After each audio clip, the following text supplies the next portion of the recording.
और यहीं से तालिबान की जो है एक तरीके से शुरुआत होती है। कनेक्ट है देवबंदी, तालिबान और कहीं ना कहीं वहाबिज़म के बीच में। और हम देख रहे हैं कि कैसे वेस्टर्न पावर्स जो है अपने पर्सनल इंटरेस्ट के लिए, जो देवबंदी के संस्थापक थे वो 1857 के रिवोल्ट के साथ पूरी तरह जुड़े हुए थे।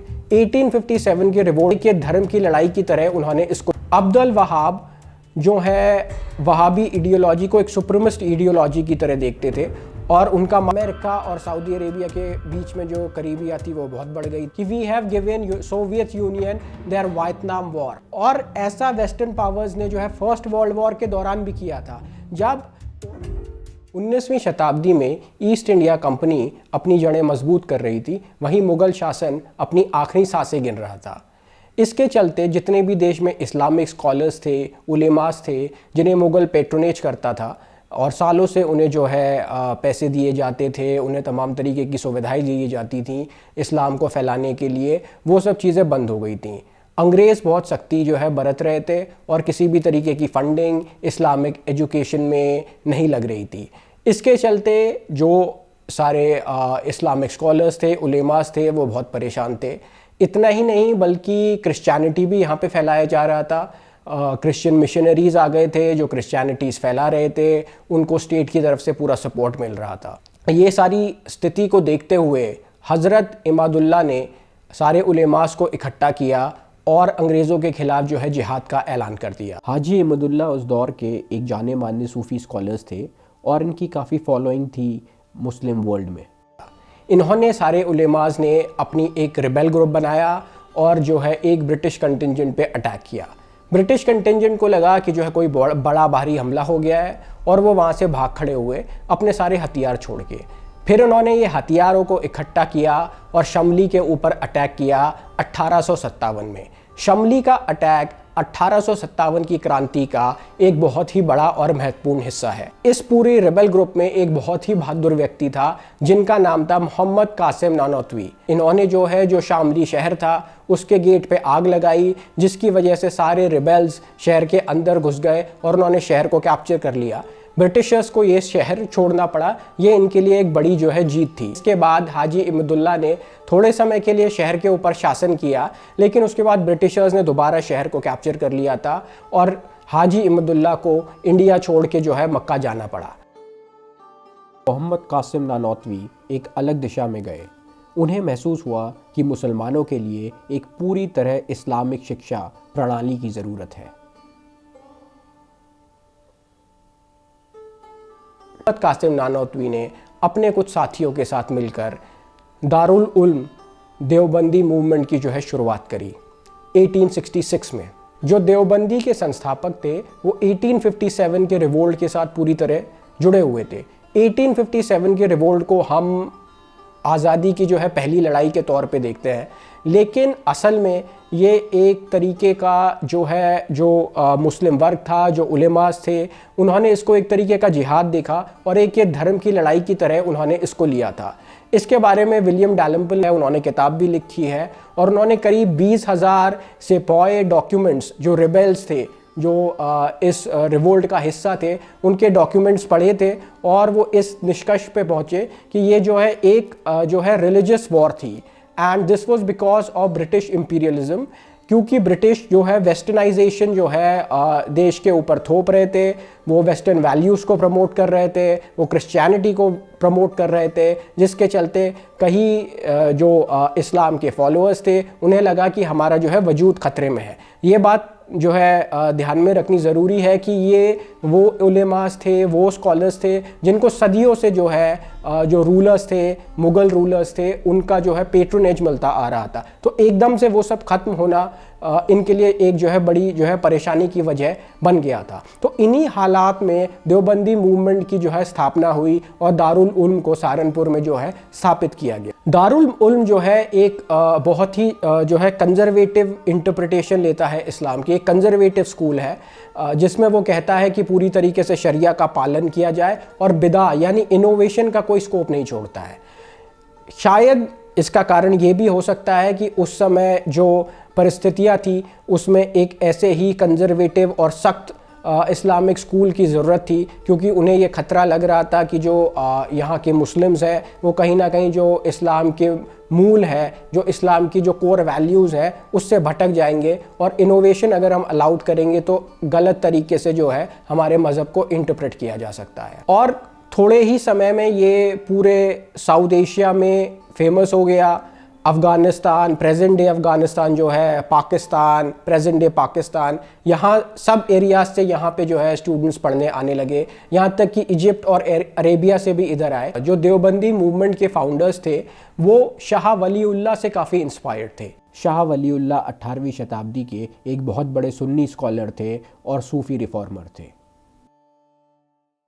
और वो अब्दुल वहाब के जो है कंटेम्प्रेरी थे, जिन्होंने वहाबी आइडियोलॉजी, जो सबसे एक्सट्रीम फॉर्म ऑफ इस्लाम है, उसका जो है उन्होंने जो है उसके वो संस्थापक थे। तो ये दोनों कंटेम्प्रेरीज थे और दोनों ने ही मदीना में पढ़ाई करी, और संभव है कि दोनों के टीचर्स भी सेम रहे होंगे, लेकिन दोनों के बीच में कुछ बुनियादी फ़र्क थे। अब्दुल वहाब जो है वहाबी आइडियोलॉजी को एक सुप्रीमिस्ट आइडियोलॉजी की तरह देखते थे, और उनका मानना था कि जो भी इस विचारधारा से नहीं जुड़ता है वो काफिर है, वो नॉन बिलीवर है। तो उन्होंने उस वहाबी आइडियोलॉजी है उसने मुस्लिम समुदाय के अंदर ही काफ़ी दरारें जो है पैदा करी थी, और अब्दुल वहाब ने सूफिज़म को पूरी तरीके से नकार दिया था, पूरी तरीके से रिजेक्ट कर दिया था। वहीं शाह वलीउल्लाह ज़्यादा टॉलरेंट थे, वो सूफीज़म के प्रति ज़्यादा एक्सेप्टेबल थे। इंडिया में 18वीं शताब्दी के आसपास इस्लाम के कई स्कूल्स मौजूद थे, जैसे मुहादिस थे, सूफीज़ थे, ऐसे तमाम तरीके के स्कूल्स थे, और इनके बीच में वाद विवाद चलते थे, इनके बीच में जो है काफ़ी डिफरेंसेस हुआ करते थे। तो शाह वलीउल्लाह का ऐसा मानना था कि जितने भी ये स्कूल्स हैं इनका अपना एक महत्व है, इनकी इम्पोर्टेंस है, और अगर इस्लाम को सही मायने में समझना है, उसके कोर को समझना है, तो इन सारे स्कूल्स को एक छत में लेके आना पड़ेगा। तो शाह वलीउल्लाह अब्दुल वहाब से ज़्यादा टॉलरेंट थे, और ये एक बुनियादी डिफरेंस था दोनों के बीच में। तो दारुल उल्म जो देवबंदी मूवमेंट है वो शाह वलीउल्लाह से प्रभावित था, ना कि अब्दुल वहाबी से।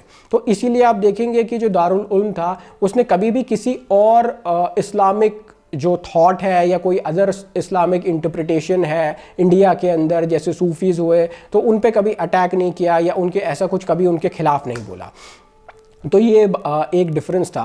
अब्दुल वहाब जब अपनी पढ़ाई करके मदीना में वापस जो है अपने गांव में गए थे, तो स्टार्टिंग में शुरुआती दौर में उनको किसी ने जो है एक्सेप्ट नहीं किया था। एक जो बड़ी ताकत बनी वहाबिज़म की, वो अब्दुल वहाब और जो है मोहम्मद सौद के बीच में जब एक यूनियन होती है। मोहम्मद सौद वहाँ के एक ट्राइबल किंग थे, और इनके बीच में जब एक समझौता हुआ, एक अंडरस्टैंडिंग डेवलप हुई, तो वहाबिज़म में जो है अलग ही एक जान आ गई। 1802 में मोहम्मद सौद ने जो है करबला पे जो है अटैक किया, जो उस समय ओटोमन एम्पायर के कंट्रोल में था। ये शिया एरिया था, और यहाँ पे काफ़ी उन्होंने शिया पॉपुलेशन को मार दिया, कुछ शिया श्राइन्स को जो है ख़त्म किया, कुछ तबाह किया। तो शिया जो है इस्लाम की दूसरी सबसे बड़ी ब्रांच है, लेकिन जो वहाबीज़ थे वो इन्हें नॉन बिलीवर्स मानते थे, और उनका ऐसा मानना था कि ये जो है श्राइन वर्शिप है, ये जो है इस्लाम के जो है खिलाफ है। करबला के अटैक के बाद वहाबीज़ रुके नहीं, उनके हौसले और बुलंद हो गए। 1806 में उन्होंने मदीना को कैप्चर कर लिया, और यहाँ पे काफ़ी डिस्ट्रक्शन किया, काफ़ी टॉम्स डिस्ट्रॉय कर दिए, श्राइन डिस्ट्रॉय कर दिए। इससे जो ओटोमन एम्पायर थी, जो खुद एक सुन्नी मुस्लिम एम्पायर थी, वो जो है काफ़ी उन्हें जो है नाराज़गी हुई, और क्योंकि जो मदीना था वो उनके अंडर था। ओटोमन एम्पायर ने 1812 में वहाबीज को हरा के मदीना फिर कैप्चर कर लिया था। वहीं भारत में 1885 में कांग्रेस का फॉर्मेशन होता है। जो देवबंदी मूवमेंट है वो इसका समर्थन करते हैं। उस दौर में एक मुस्लिम इंटेलेक्चुअल थे जिनका नाम सैयद अहमद खान था। वो अलीगढ़ यूनिवर्सिटी के संस्थापक भी रहे हैं। वेस्टर्न एजुकेशन के पक्षधर थे, चाहते थे कि जो है मुस्लिम्स इंग्लिश सीखें, लेकिन जो देवबंदी मूवमेंट था वो उनके जो है खिलाफ था। एक तरीके से देखा जाए तो जो सैयद अहमद खान है उन्होंने ही टू नेशन थ्योरी की फाउंडेशन रखी है, क्योंकि वो पहले व्यक्ति थे जिन्होंने कहा था कि हिंदू और मुस्लिम दो अलग कौम है और वो कभी साथ नहीं रह सकती। एक तरीके से टू नेशन थ्योरी की बुनियाद बनी, और जिन्ना ने भी जो है पाकिस्तान की जब मांग करी थी तो देवबंदी मूवमेंट के लोग थे वो जो है जिन्ना के भी खिलाफ रहे। उन्होंने एक धर्म के नाम पे जो है देश बनाने की मांग को जो है ठुकराया। वो पूरी तरीके से इंडियन फ्रीडम मूवमेंट के साथ खड़े रहे और विभाजन के भी वो जो है खिलाफ थे। तो एक बड़ा विचित्र किस्म का विरोधाभास है कि एक तरफ western educated so called progressive thinkers वो धर्म के नाम पे एक अलग देश बनाने की बात करते हैं, वहीं एक conservative school of Islam Deobandi वो जो है धर्म के नाम पे देश का जो है पक्षधर नहीं था। 1925 तक अब्दुल अल अजीज़ जो मोहम्मद सौद के डिसेंडेंट थे वहाबीज फोर्सेस को मजबूत कर चुके थे। अब्दुल अल अजीज़ दोबारा से मदीना पे जो है अटैक करते हैं। इस बार वहाबीज और भी ज़्यादा डिस्ट्रक्शन करते हैं। बाकी कब्रिस्तान में वहाबियों द्वारा बहुत विनाश किया गया। उन्होंने पैगंबर मोहम्मद के रिश्तेदारों की कब्रें और मज़ारें गिरा दी। उनका ऐसा मानना था कि ये सब इस्लाम के खिलाफ है। ओटोमन दौर में जो ढांचे वहाँ मौजूद थे वो आज की तस्वीर में दिखाई नहीं देते और इस बार वो मदीना को कैप्चर कर लेते हैं और कहीं ना कहीं यहीं से जो है third state of Saudi Arabia establish करते हैं। अब्दुल अजीज़ अल सौद किस तरीके से अपनी एम्पायर को जो है सऊदी अरेबिया में स्टैब्लिश कर पाते हैं, ये एक बहुत ही इंटरेस्टिंग पार्ट है। निज्द एक एरिया है सऊदी अरेबिया में, वहाँ पे ट्राइब्स रहती हैं जो बहुत डोमिनेटिंग रही हैं, वायलेंट रही हैं और उन्हें कंट्रोल करना इतना आसान नहीं था। तो अब्दुल अजीज़ ये बात समझ गए थे कि अगर उन्हें अपनी एम्पायर कंसोलिडेट करनी है, यहाँ पे third state of Saudi Arabia establish करना है, तो उन्हें इन ट्राइबल्स को अपने साथ रखना होगा। तो इन्होंने एक मूवमेंट स्टार्ट किया, इकवान मूवमेंट, जिसके चलते इन्होंने उलेमास को जो है इन ट्राइबल एरियाज़ में भेजा और इन ट्राइब्स को वहाबीज़ इस्लाम की ट्रेनिंग दी और इन्हें ये बताया गया कि आप ये जो लड़ाई लड़ रहे हैं ये इस्लाम के नाम पे लड़ी जा रही है और ये नॉन बिलीवर्स के ख़िलाफ़ है। तो इसके चलते ये सारी जो है ट्राइब्स एक जो मलेशिया बना, इकवान मलेशिया, उसका हिस्सा बन गई और अब्दुल अजीज़ के साथ जो है जंग में शामिल हो गई। लेकिन इनका मकसद कुछ और था। इनका मकसद सिर्फ टेरिटरी कॉन्कर करना और अपना साम्राज्य स्थापित करना नहीं था। ये चाहते थे कि इस्लाम फैले और नॉन बिलीवर्स के ऊपर जो है निरंतर जो है जिहाद होता रहे, उनके अगेंस्ट जो है वॉर होती रहे। तो इकवान जब जो है मदीना अब्दुल अजीज़ जीत गए तो इकवान जो ये मलेशिया था, इन्होंने डिमांड की कि अब जो ब्रिटिश कंट्रोल टेरिटरीज़ हैं, जो ब्रिटिश कंट्रोल एरियाज़ हैं, वहाँ पे भी जो है जंग की जाए। इसके लिए अब्दुल अजीज़ जो है बिल्कुल भी तैयार नहीं थे क्योंकि उन्होंने ब्रिटिशर्स के साथ एक जो है अंडरस्टैंडिंग बना ली थी। तो जब इकवान की जो है बात अब्दुल अजीज़ ने नहीं मानी तो इकवान ने उनके खिलाफ़ ही जंग छेड़ दी। हालांकि वो इकवान जो है बड़ी आसानी से वो जंग हार गए क्योंकि अब्दुल अजीज़ के पास मॉडर्न वेपन्स थे, मशीनरी थी और ये कैमल और अपने ट्रेडिशनल वेपन्स के साथ जो है लड़ने आए थे। और इस तरीके से जो है third state of Saudi Arabia जो है इस्टेब्लिश होती है, जो एक बहुत ही रिग्रेसिव और वायलेंट कहेंगे इस्लामिक इंटरप्रिटेशन, जैसे हम वहाबिज़म कहेंगे, उस पे जो है वो जो है बेस्ड थी। कहीं ना कहीं अब्दुल अजीज़ को उससे जो है मदद भी मिली इन ट्राइब्स को जो है ऑर्गेनाइज़ करने में। आगे चल के ये सऊदी अरेबिया के लिए लेकिन एक जो है चुनौती भी रहा जब कभी वो जो है कोई भी प्रोग्रेसिव स्टेप्स लेना चाहते हैं, अपने आप को मॉडर्नाइज़ करना चाहते हैं। 1960 में सऊदी अरेबिया के किंग ने कुछ मॉडर्न प्रोग्रेसिव स्टेप्स लेने की कोशिश करी, लेकिन जो सऊदी अरेबिया के उलेमा थे, जो रिग्रेसिव फोर्सेस थी, वो उनके खिलाफ खड़ी हो गई। 1970 से जो है सऊदी अरेबिया में बहुत पैसा आने लगा। अमेरिका और सऊदी अरेबिया के बीच में जो करीबियात थी वो बहुत बढ़ गई थी। अमेरिका उनसे ऑयल ख़रीद रहा था। काफ़ी सारे परिवार जो है सऊदी अरेबिया में बहुत जो है पैसा कमा गए, बिलियनर्स हो गए। इनमें से एक जो बिल्डर फैमिली थी वो थी लादेन फैमिली। उन्होंने जो है बहुत पैसा कमाया और बहुत यहाँ पे जो है प्रोग्रेस हो रही थी और इसके साथ साथ जो अमेरिका की दखल अंदाज़ी भी थी वो भी जो है बहुत बढ़ती जा रही थी।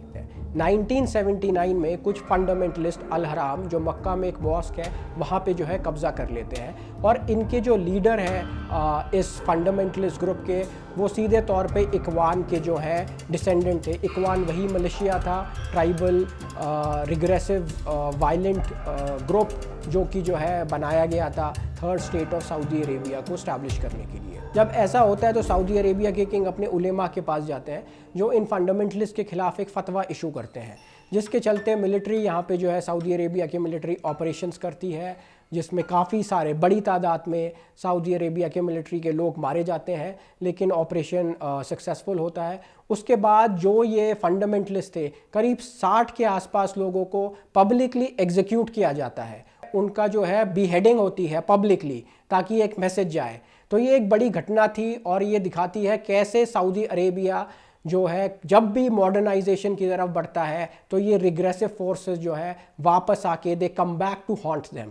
1979 में एक और बड़ी घटना घटती है। सोवियत अफगानिस्तान के ऊपर जो है इन्वेजन करता है और अमेरिकन पूरी तरीके से मुजाहिदीन को सपोर्ट करती है। अमेरिका इस बात को लेके बहुत खुश थे कि सोवियत ने जो है अफगानिस्तान में अटैक कर लिया है, और उनकी इंटेलिजेंस एजेंसी में थिंकिंग थी कि we have given Soviet Union there Vietnam war.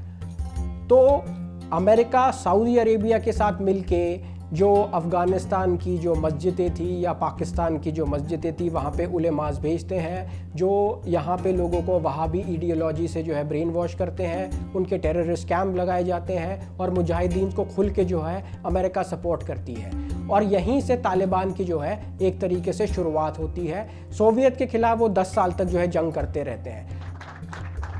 ये अमेरिका के फॉर्मर प्रेसिडेंट है रोनाल्ड रीगन, जो मुजाहिदीन को अमेरिका का पूरा सपोर्ट प्रॉमिस कर रहे हैं सोवियत्स के खिलाफ।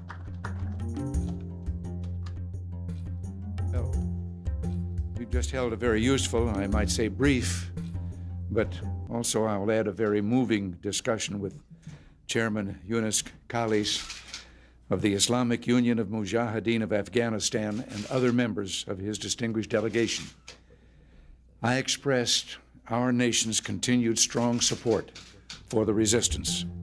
तो अमेरिका ने पूरी तरीके से जो है मुजाहिदीन को सपोर्ट किया और सऊदी अरेबिया से उलेमा गए, फाइटर्स गए और उन्होंने जाके जो है जो अफ़गानिस्तान में जो पाश्तून लोग थे उनको ट्रेनिंग दी गई और एक तरीके से अमेरिका ने एक इंटरनेशनल जिहाद अनाउंस किया और पूरे मिडल ईस्ट से, सीरिया से, अरेबिया से जो है लोग जो है यहाँ जाके जो है सोवियत के खिलाफ लड़ रहे थे। इसमें ओसामा बिन लादेन भी थे। तो इन सब ने जो है मिलके एक जिहाद का जो है अनाउंसमेंट किया सोवियत यूनियन के खिलाफ। लेकिन ये पहला मौका नहीं था जब वेस्टर्न पावर जिहाद नैरेटिव यूज़ कर रही थी अपने पर्पस के लिए। ये कोल्ड वॉर का पीरियड था और अमेरिका और यूएसएसआर जो है राइवल्स थे। तो अमेरिका बिल्कुल भी नहीं चाहता था कि यूएसएसआर जो है अफ़गानिस्तान में जो है अपना एक शासन कायम कर ले and converts this whole area into their sphere of influence. तो दोनों की एक कोल्ड वॉर राइवलरी थी जिसके लिए यूनाइटेड स्टेट्स ये एक जिहाद नैरेटिव इस्तेमाल कर रहा था। और ऐसा वेस्टर्न पावर्स ने जो है फर्स्ट वर्ल्ड वॉर के दौरान भी किया था, जब ओटोमन एम्पायर ने ब्रिटिश के खिलाफ जो एलाइड फोर्सेस का हिस्सा थे रशिया और फ्रांस के साथ, उनके खिलाफ जो है एक जिहाद अनाउंस कर दिया था इस उम्मीद में कि इंडिया के मुस्लिम्स, सेंट्रल एशिया के मुस्लिम्स जो है ब्रिटिश एम्पायर के खिलाफ रिवोल्ट करेंगे। तो ये टैक्टिकल एडवांटेज लेने के लिए जिहाद के साथ जो है वेस्टर्न पावर्स और इस एक्सट्रीमली डेंजरस वायलेंट आइडियोलॉजी को अपने पर्पस के लिए इस्तेमाल करती आई है। तो जो अफ़गान का जो तालिबान है, जो उसकी विचारधारा है, वो कहीं ना कहीं वहाबिज़म से भी प्रेरित है, देवबंदी से तो वो प्रेरित है ही, क्योंकि जो देवबंदी स्कूल है सहारनपुर का वो पूरे साउथ एशिया के मुस्लिम्स के लिए जो है बहुत ही जो है इम्पॉर्टेंट है। सब लोग उसे रिस्पेक्ट के साथ देखते हैं। और इवन इन 19th सेंचुरी जो अफ़गान एरिया था वहाँ से कुछ लोग जो है यहाँ पढ़ने आते थे। तालिबान के जो फाइटर्स थे, जो मुजाहिदीन थे, उन्होंने देवबंदी सहारनपुर में पढ़ाई नहीं करी है, उन्होंने जो है पाकिस्तान के जो देवबंद स्कूल थे वहाँ पे पढ़ाई करी। तो इनकी जो विचारधारा है तालिबान की, वो पाश्तून ट्राइबल कल्चर से, वहाबिज़म से और थोड़ा बहुत देवबंदी से जो है मिलजुल के बनी है। ये पूरी तरह देवबंदी की तरह नहीं है। कहीं ना कहीं जो तालिबान और देवबंदियों के बीच में जो कनेक्ट है वो इस तरीके से है कि जब ब्रिटिशर्स ने वेस्टर्न वैल्यूज़ इंडिया के ऊपर इम्पोज करी थी 19th सेंचुरी में, जिसके चलते 1857 रिवोल्ट हुआ, जहाँ पे जो देवबंदी मूवमेंट के संस्थापक थे उन्होंने जो है बढ़ चढ़ के लड़ाई करी और एक जिहाद जो है अनाउंस किया था ब्रिटिशर्स के अगेंस्ट। उसी तरीके से जब अफ़गानिस्तान में सोवियत आए और उन्होंने वेस्टर्न कल्चर वहाँ पे इम्पोज किया, western way of life impose करी, वेस्टर्न पॉलिटिकल सिस्टम किया इम्पोज, तो वहाँ का जो पाश्तून ट्राइब थी वो इससे जो है काफ़ी जो है गुस्से में आई और उन्होंने भी जो है एक जिहाद अनाउंस किया सोवियत के जो है खिलाफ। तो दोनों जो एक्सपीरियंस थे मुस्लिम कम्युनिटीज़ के वो कहीं ना कहीं मिलते हुए दिखे। तो इससे पाश्तून जो है देवबंदियों से काफ़ी इंस्पिरेशन लेता था और यहीं पे एक जो क्लोजनेस है उनके बीच में वो नज़र आती है। जो अफ़गान का तालिबान है उसमें ज़्यादातर जो है पाश्तून समुदाय के लोग हैं। तो ये एक मोटे मोटे तौर पे एक कनेक्ट है देवबंदी, तालिबान और कहीं ना कहीं वहाबिज़म के बीच में।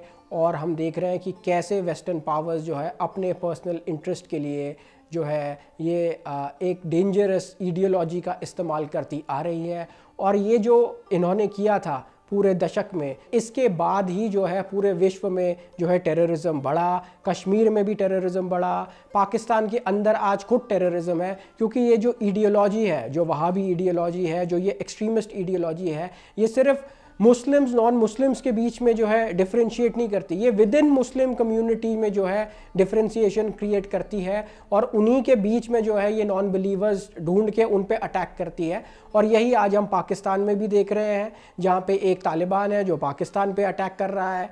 और जो है ये जो पाकिस्तान ने मदद करी थी यूनाइटेड स्टेट्स की अफ़गानिस्तान में, और जो वहाबिज़म जो पाकिस्तान में आया उससे पाकिस्तान का भी जो है बहुत नुकसान हुआ। अगले वीडियो में हम विस्तार से बात करेंगे कि कश्मीर के ऊपर इन सब चीज़ों का क्या इम्पैक्ट पड़ा और कैसे वहाँ पे जो है एक जिहाद नैरेटिव पेनिट्रेट किया गया।